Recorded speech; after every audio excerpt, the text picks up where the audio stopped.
Welcome to Chapter 13, Achieving Energy Sustainability. So, in this chapter, we're going to move away from talking about fossil fuels to alternative energy sources.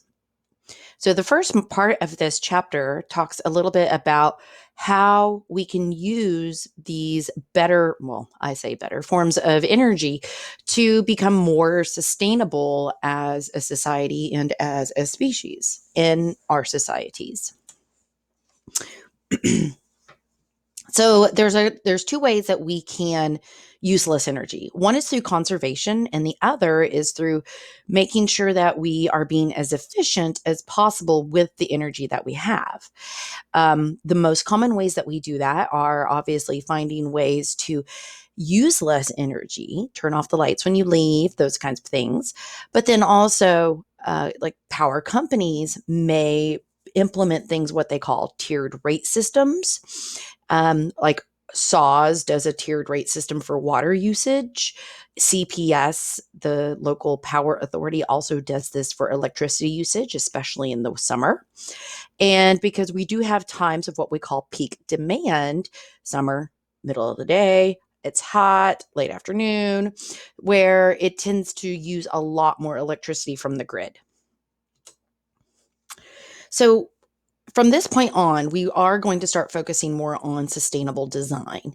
And what sustainable design refers to is how can we make buildings, vehicles, everything around us more efficient.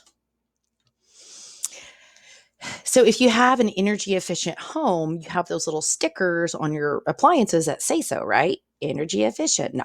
Yes, that is a step, but also there are things that we can do like replace the windows, make sure that they're double or triple pane to help insulate better, improving the insulation in our attics and in the walls,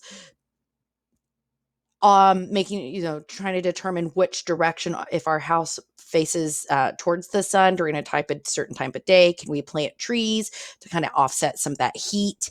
So there's all sorts of different ways that we can implement sustainable design in our homes. One of these is passive solar design. So as we were talking about with like adding different windows, passive solar design is a way that you can either help to reduce or increase the amount of heat that you are getting in your home. In some areas, you actually want to increase your solar intake and opening those windows, letting more sun in to help warm the area and things like that. Thermal mass is referring to it's how well a building can hold onto heat before it kind of relapses back out into the atmosphere. So how well insulated is it? That's kind of referring to its thermal mass. So by using passive solar energy, it doesn't really require any effort, more so than just maybe installing a skylight, but there's no active monitoring that's going on. You might open the shade, something like that, but there's no pumps and mechanical devices involved. So again, this really works well depending on which way your house faces during types of the day. If it's cold outside, you could open the windows where there's the most sun and let that in. So here is an example of how passive solar design can possibly assist. You can have things like heat absorbing floors that in the winter, as the sun comes in, it will warm the floor and kind of radiate through the floor and keep everything a little bit warmer. There's all sorts of different ways about doing this. So as we're moving into this chapter, we're going to talk more and more about renewable energy sources. And there's three terms that you need to know.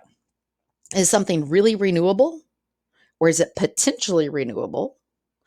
Okay, potentially renewable means that it can be regenerated, as long as we don't use too much of it. Okay, so it's there's always going to be enough there. So like timber is an example of a potentially renewable resource, as long as we keep planting more trees to replace what we are using. All right. Non-depletable refers to something that there's no way it can be used up. It's always going to be there. And renewable is referring to one of these two things. So a renewable resource can either be potentially renewable or non-depletable. So this graph here kind of exemplifies how energy usage is used, and this is around the world. So you can tell that most of the world is obviously still using non-renewable energy. And if we are looking at that renewable energy, this little section here, in terms of where are we using that, combustible renewables and waste, so things that we can burn and get energy from. Hydroelectric is a long place second away, and solar, wind, and geothermal, they take up a tiny little fraction of all of this. So that's worldwide. In the United States, we use even less in terms of renewable energy. Not much less, but it's still less. But if you look at how we divide it all up, we use a little bit more of the hydroelectric, wind, solar, geothermal than the world, but we still rely on a lot of biomass. Okay, so what are those? All right, let's talk about it. So let's start with that biomass stuff. Bio means living things. Mass means stuff. So there's all sorts of different biomass that we can use as energy. And biomass is a really pretty cool thing where all the energy is basically originally from the sun, because it could be from decaying plants, other plant matter. It could be manure. It could be, and sometimes it could even end up as animal byproducts besides manure, but not so frequently. So if you think about it, fossil fuels are kind of biomass, but they are non-renewable ones. If we look at renewable sources of biomass, then those would be things like the manure. That would be things like using wood, leftover, whatever may be left over from harvesting wheat and corn, all of that byproduct that they pull up before they replant, that could be considered biomass as well. So there's modern carbon versus fossil carbon. This goes back to what we were just referring to. Fossil fuels, we know, are depletable and very much non-renewable. So that's what we call fossil carbon. There's also what we call modern carbon. Sounds fancy.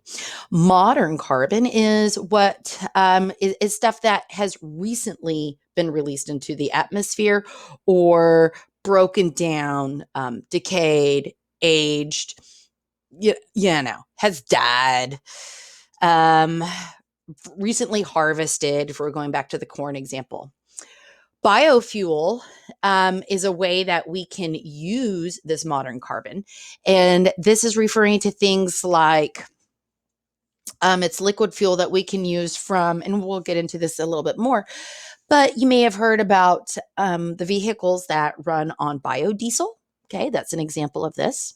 And then I'm going to jump down here to the bottom. So if you are carbon neutral, that means that it's an activity that does not change or increase the amount of atmospheric CO2.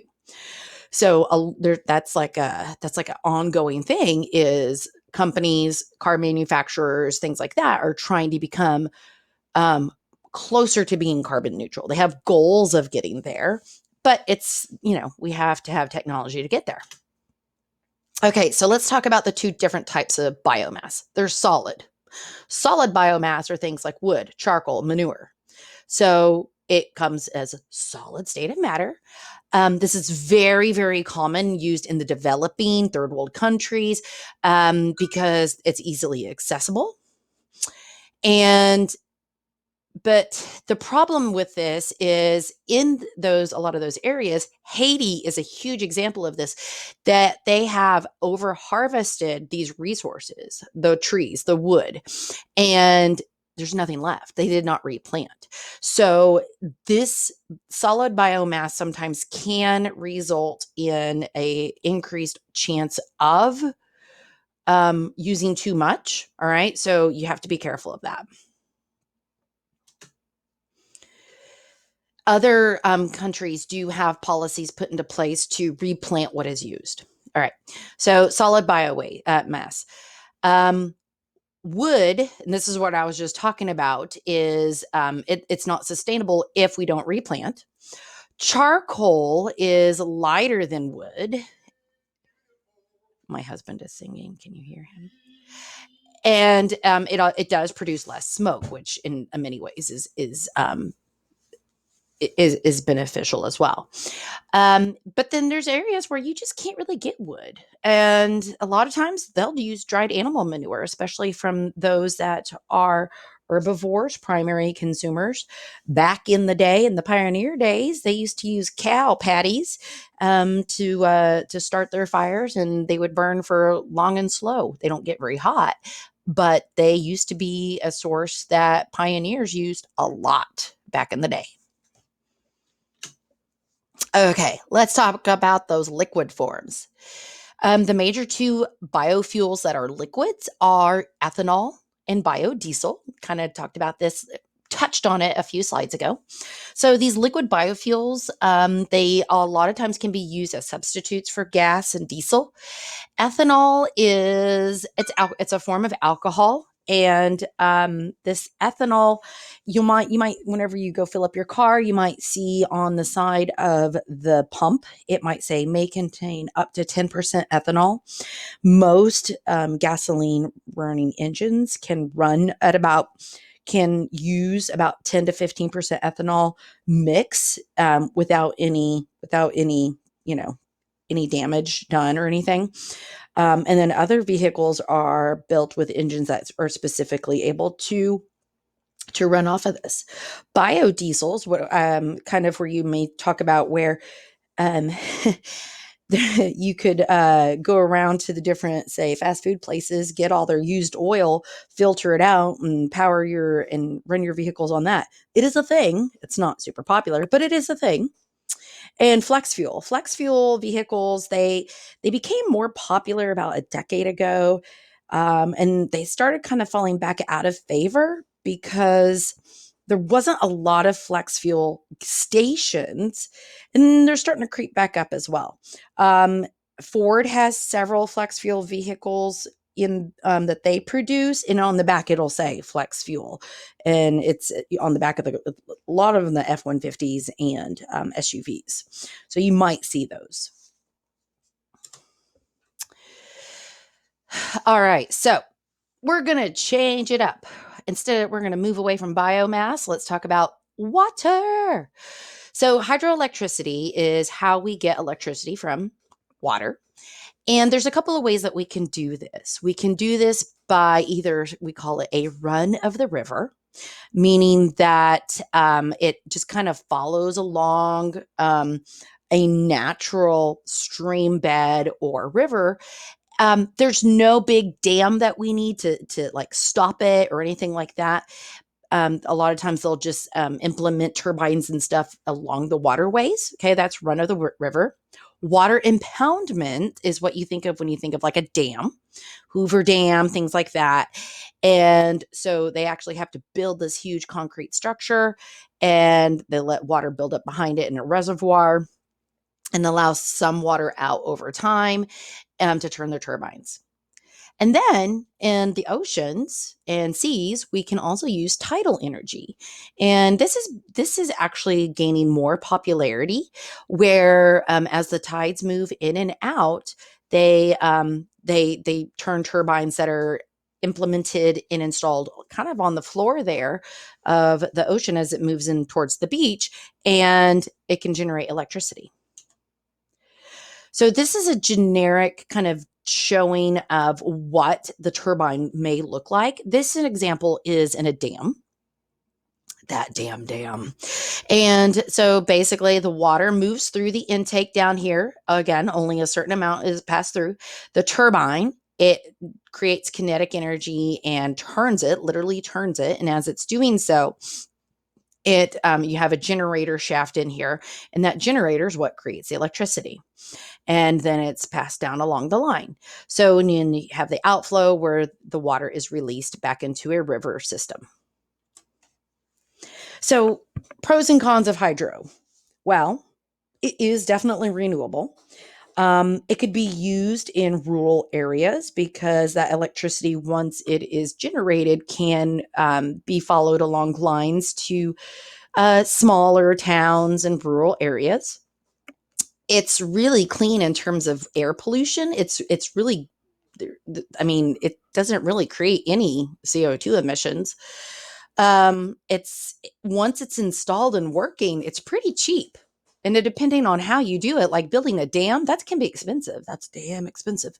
But if you use tidal energy, then you're paying upfront for the machinery that is needed, but and the maintenance. But I can think of other things that are more expensive than that. Yeah. And areas behind the reservoirs and stuff, you have big lakes, that kind of stuff. You can go fishing, water skiing, all that good stuff. All right. But here's the flip side. There's nothing all good about anything, right? So, and whenever you create these big reservoirs, like these big lakes, you have to flood an area. Like Canyon Lake is literally a flooded town.